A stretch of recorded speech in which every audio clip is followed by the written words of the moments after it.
सुझाव सोचते हैं। जो अग्निबाण साधा हुआ था उसको राक्षसों पे चलाया है। इस प्रकार से सुंदर कांड विश्राम लेता है।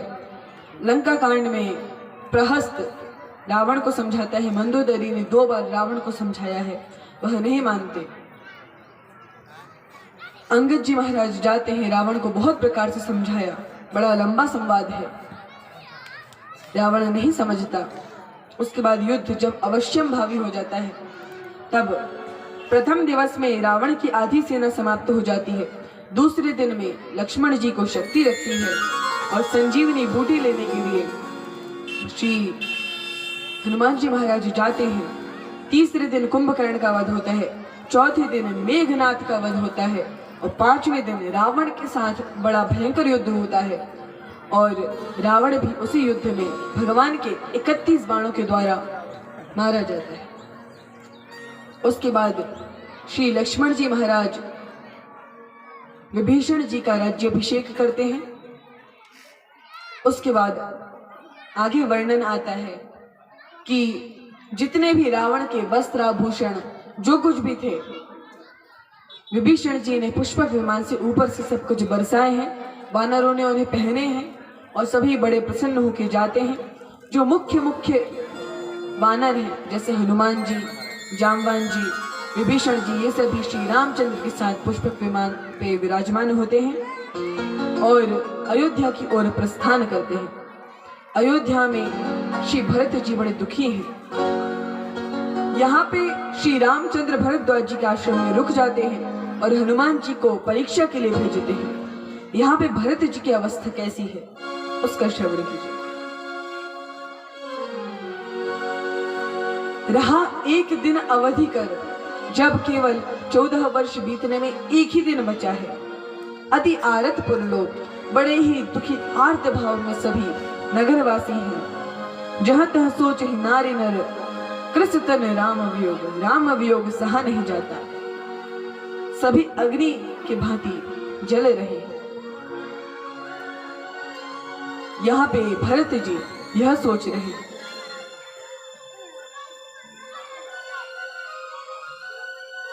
कि भगवान ने मुझे कहीं कुटिल समझ के भुला तो नहीं दिया। वे इस प्रकार से दुखी हैं।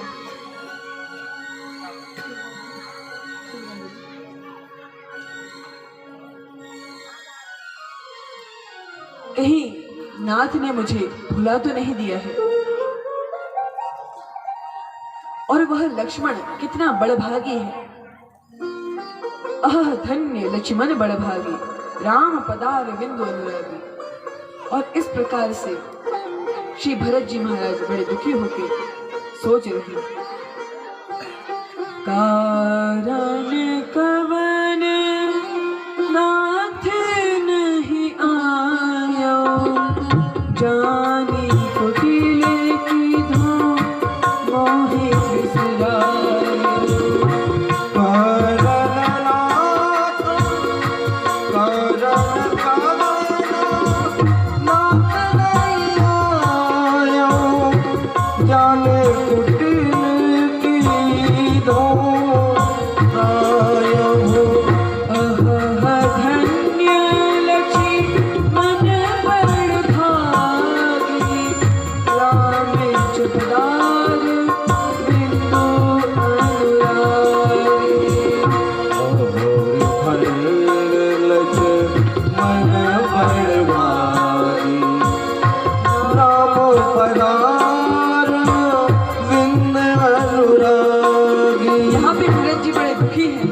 और उसी दुख को मिटाने के लिए श्री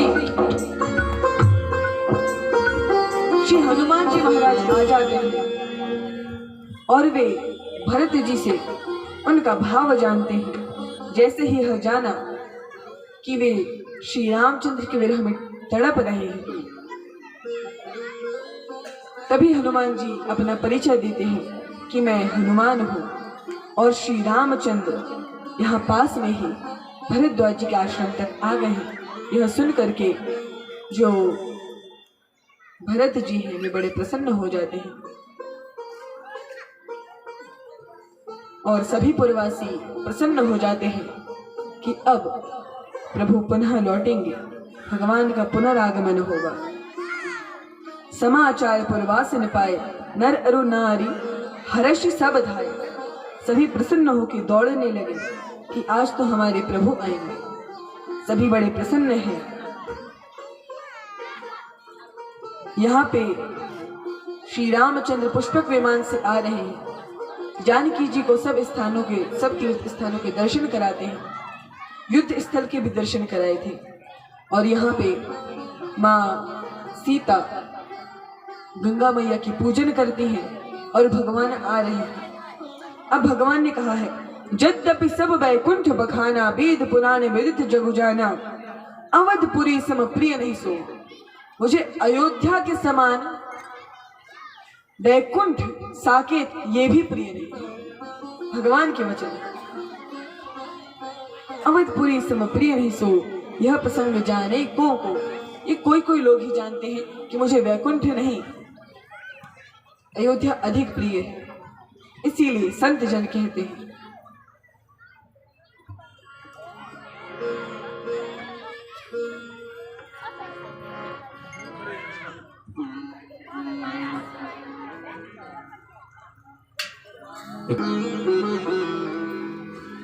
भगवान कहते हैं मुझे अवधपुरी के समान कुछ प्रिय नहीं है।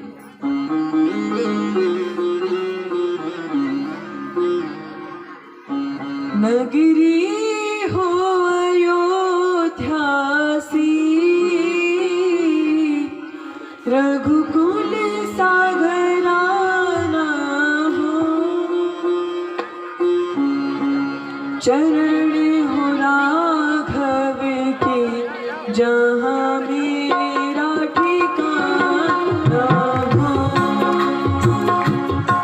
नगरी हो अयोध्या सी, रघुकुल सागराना हो। चरण हो राघव के, जहाँ मेरा ठिकाना हो। नगरी हो अयोध्या सी, रघुकुल सागराना हो। चरण हो राघव के, जहाँ मेरा ठिकाना हो।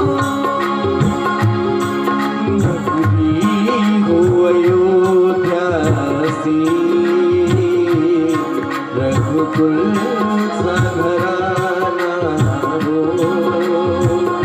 चरण हो राघव के, वह मेरा ठिकाना हो। सरयू का किनारा हो,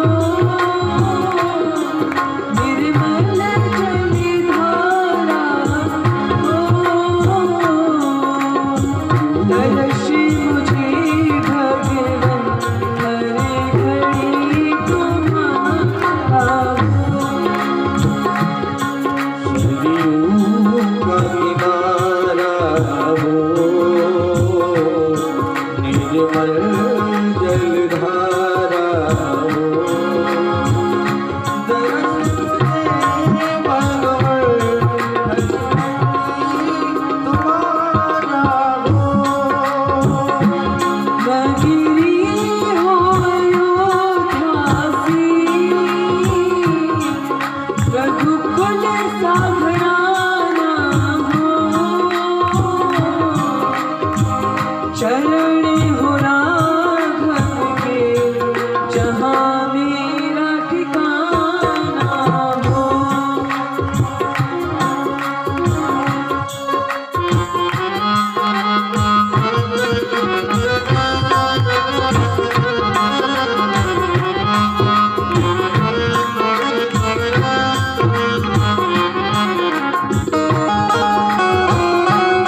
लक्ष्मण सा भाई हो, स्वामी तुम जैसा मेरा रघुराई हो। हाँ स्वामी तुम जैसा मेरा रघुराई हो। नगरी हो अयोध्यासी, रघुकुल सा घराना हो। चरण हो राघव के, जहाँ मेरा ठिकाना हो।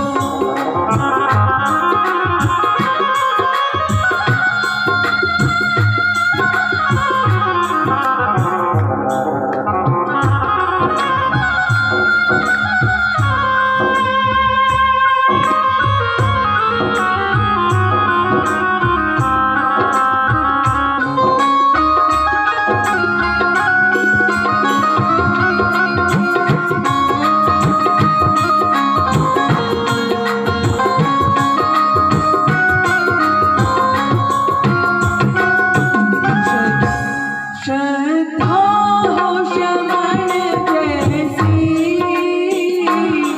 शबरी सी भक्ति हो। हनुमत की जैसी निष्ठा और शक्ति हो। हनुमत के जैसे निष्ठा भक्ति हो।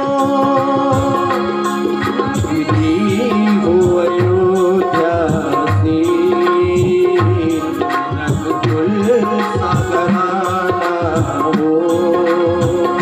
चरण हो राघव के, जहाँ मेरा ठिकाना हो।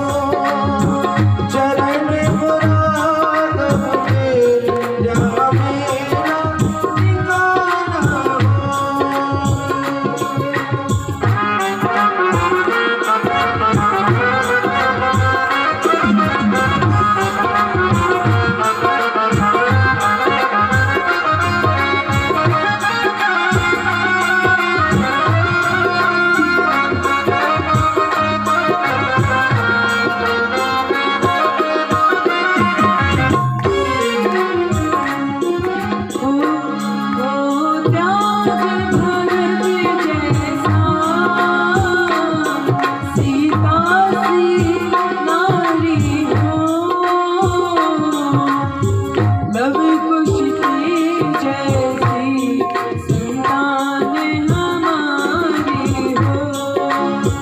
लव कुश के जैसे संतान हमारी हो।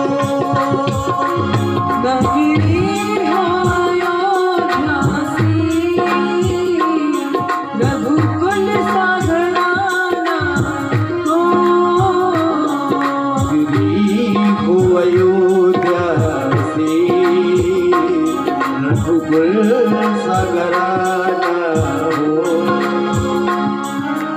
चरण राघव के, जहाँ मेरा ठिकाना हो।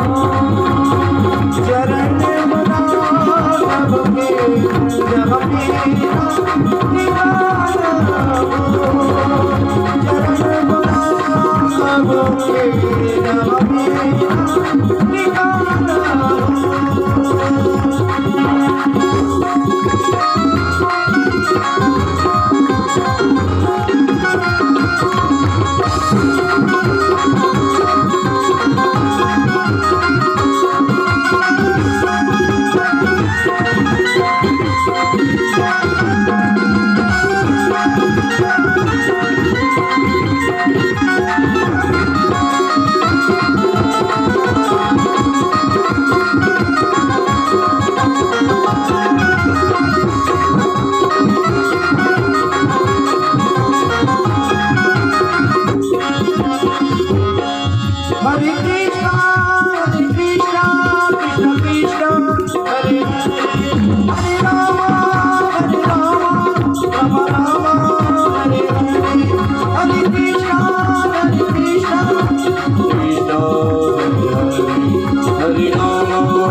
कृष्णा कृष्ण कृष्णा हरे हरे हरे राम राम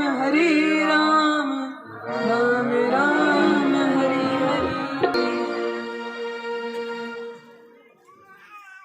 यहाँ पे भगवान ने अयोध्या का गुणगान किया है। उसके बाद श्री रामचंद्र के राज्याभिषेक के बात निकलती है। भगवान आए हैं, सभी से मिले हैं, दीपावली का उत्सव मना है। उसके बाद भगवान के राज्याभिषेक की बात निकलती है, राज्य अभिषेक होता है। फिर भगवान श्री रामचंद्र का राज्य कैसा था, राम राज्य का बड़ा सुंदर वर्णन है। समय का अभाव है इसलिए हम नहीं ले पाएंगे सब चरित्र। उसके बाद श्री भरत जी संत महिमा एवं असंत महिमा पूछते हैं कि संत कौन है, यह हम कैसे पहचाने। तो उसके लक्षण श्री रामचंद्र ने वर्णन किए हैं।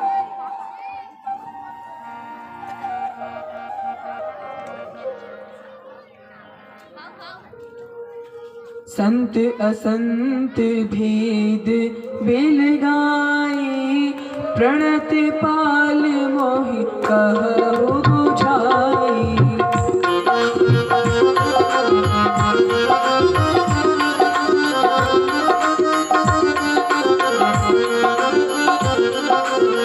संतन के लक्षण सुन भ्राता, अगणित श्रुति पुराण विख्याता।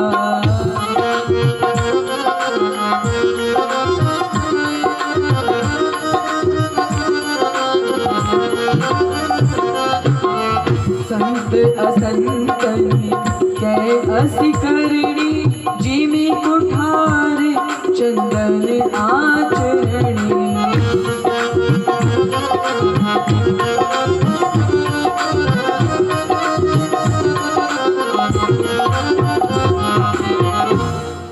यहाँ पे श्री रामचंद्र वर्णन करते हैं, हे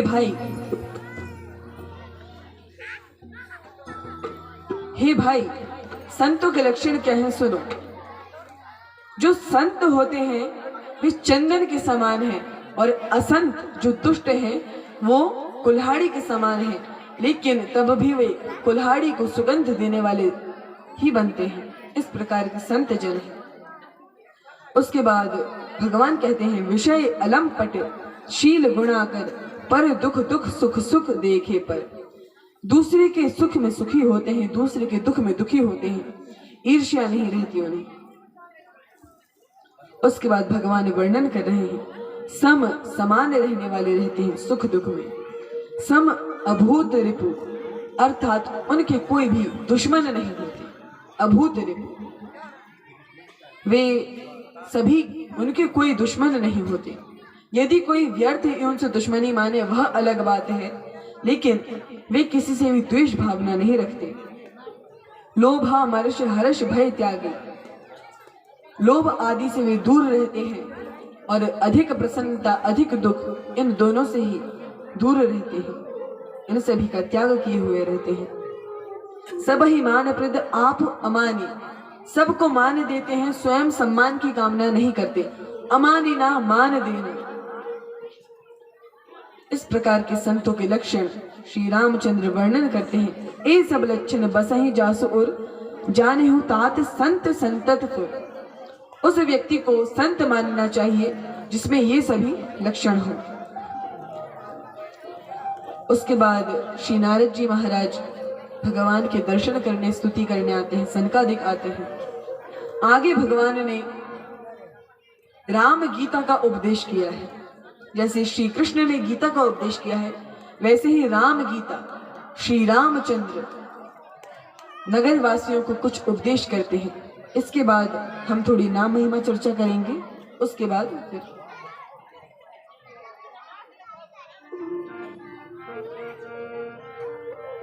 जो परलोक इहाँ सुख चहु, सुनि मम बचन हृदय दृढ़ गहु।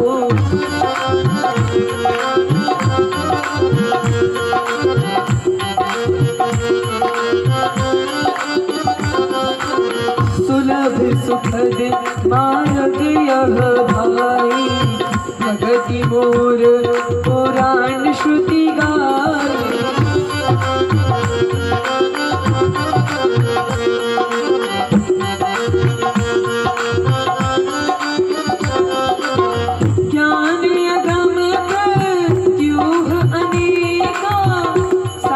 कठिन न मन कहूँ टीका।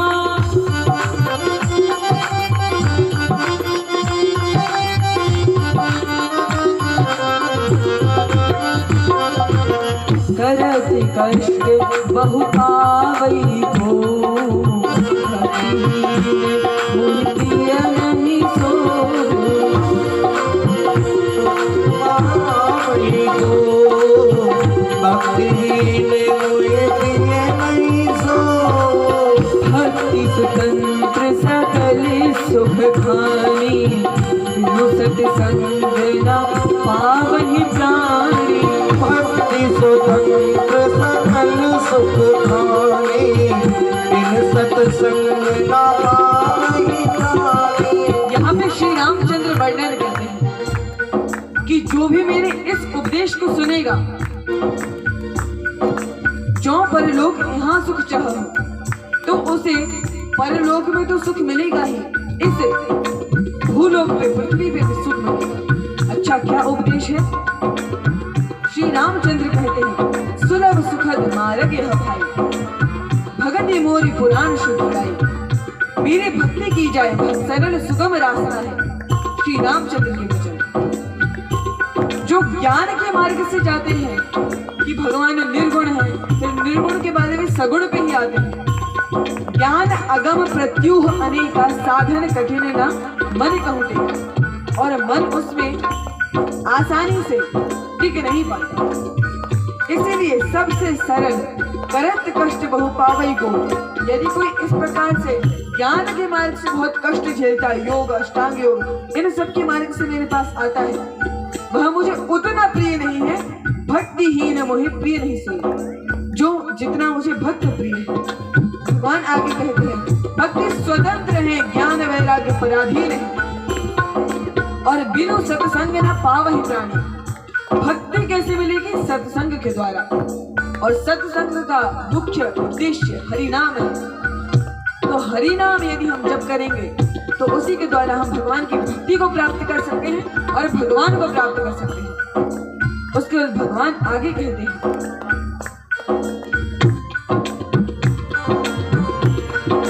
पुण्य पुंज बिनु मिलहि न संता, सत्संगति संस्कृति कर अंता। पुण्य बिनु मिलहि न संता, सत्संगति संस्कृति कर अंता।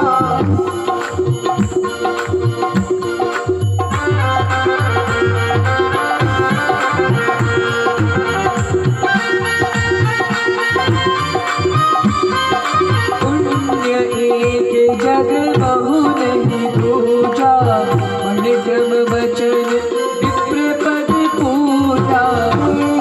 एक जग में नहीं दूजा, मन क्रम वचन विप्र पद पूजा।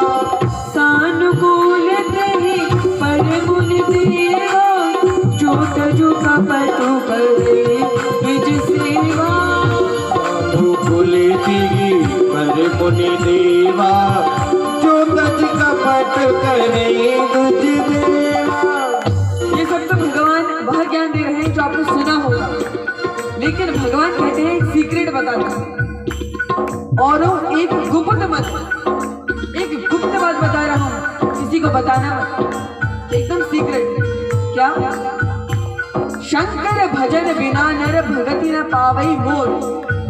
यदि किसी का मन शिव जी में नहीं लगता, यदि वह शिव जी का द्रोही है, तो वह मुझे प्राप्त नहीं कर।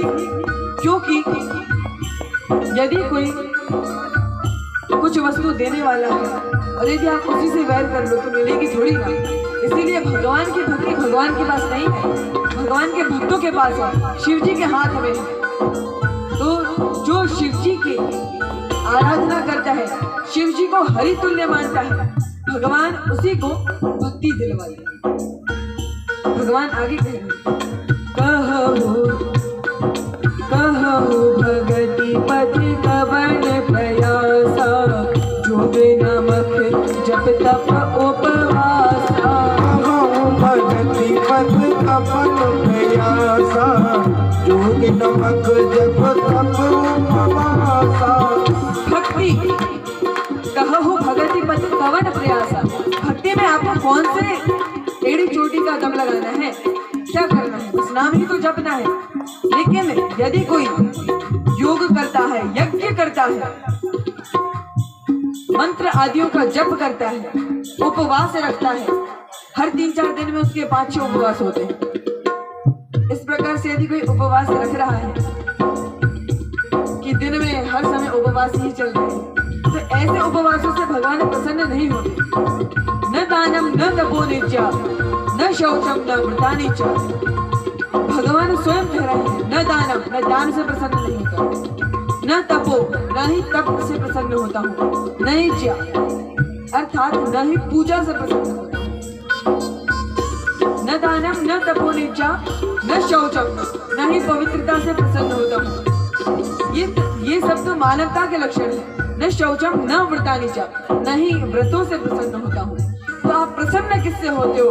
प्रियते अमलया भक्ति। मैं निष्काम भावना से, किसी कार्य सिद्धि के लिए नहीं कि बच्चे की शादी हो जाए, जो बच्चा है वो 12वीं पास कर जाए, इसलिए निष्काम भावना से, भगवान को प्रसन्न करने की भावना से यदि कोई भक्ति करता है तो प्रियते अमलया भक्ति हरिर अन्यत विडंबन। हरि और किसी साधन से हिलते नहीं, बस भक्ति ही उन्हें वश में करने वाली है। भक्त के वश में भगवान क्यों है? क्योंकि भक्त के पास भक्ति है। भगवान कह रहे हैं सरल सुभावना मन को टिलाई, जथा लाभ संतोष सदाई। सरल सुभावना मन कुटलाई, जता लाभ संतोष सदाई। मूलदास कहाई नर आशा, करई तो कहूँ कहाँ विश्वासा। मूलधन कहाई नर आशा, करई जो कहूँ कहाँ विश्वासा। बहुत कहूँ का कथा बढ़ाई, नहीं आचरण बस्य में भाई। बहुत कहूँ का कथा बढ़ाई, यही आचरण पुष्प में। भगवान कह रहे हैं सरल स्वभाव, मेरे भक्त का सरल स्वभाव होता है। और सरलता तक पहुंचने के लिए कौन कौन सी 9 भक्ति हैं हमने कल श्रवण करी थी। तो उस सरलता तक व्यक्ति तभी पहुंच सकता है। भगवान कह रहे हैं कि सरल स्वभाव वाला व्यक्ति मुझे